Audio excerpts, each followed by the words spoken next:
নমস্কার।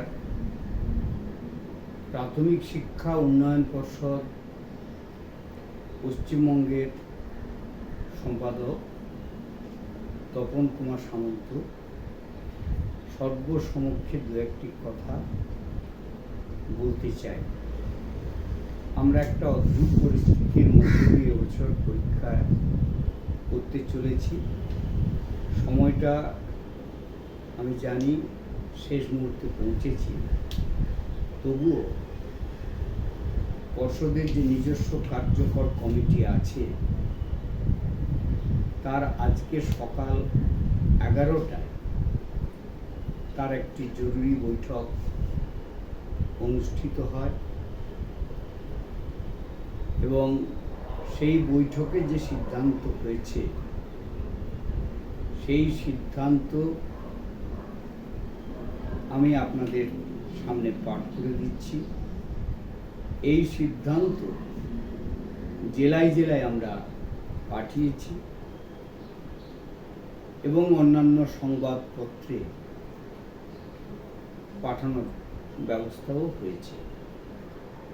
আমি আপাতত আজকের নেওয়া এই সিদ্ধান্ত আমি পাঠ করছি।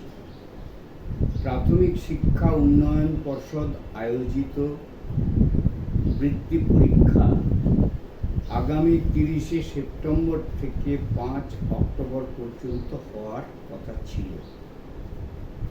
আপনারা জানেন, পূর্ব ও পশ্চিম মেদিনীপুর, হাওড়া, হুগলি, বর্ধমান, বীরভূম প্রভৃতি জেলা ভয়াবহ বন্যা কবলিত হয়েছে। বহু স্কুলে জল ঢুকেছে এবং আবার বন্যার্ত মানুষ অনেক স্কুলে আশ্রয় নিয়েছিল। এই স্কুলগুলিতে পরীক্ষার সেন্টার হওয়ার কথা ছিল। আবার রাস্তারও যা অবস্থা, তাতে কিশোর পরীক্ষার্থীদের পরীক্ষা কেন্দ্রে আসাও মুশকিল। অন্যদিকে উত্তরবঙ্গে বৃষ্টি চলছে এবং রাজ্যে আরও বৃষ্টির পূর্বাভাস রয়েছে।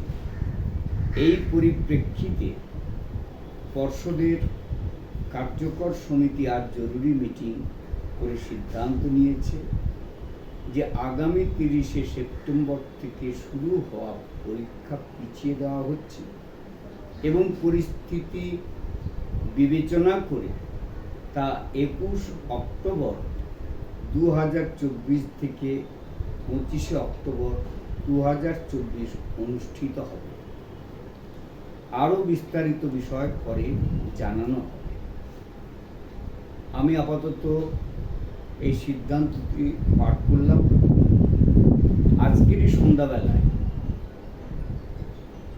আমরা সারা পশ্চিমবঙ্গের যতগুলো জেলায় পরীক্ষা করছি তার সভাপতি, সম্পাদক এবং বিশিষ্ট সংগঠকদের নিয়ে সন্ধ্যা 6টায় একটি অনলাইন সভাও আমরা করছি।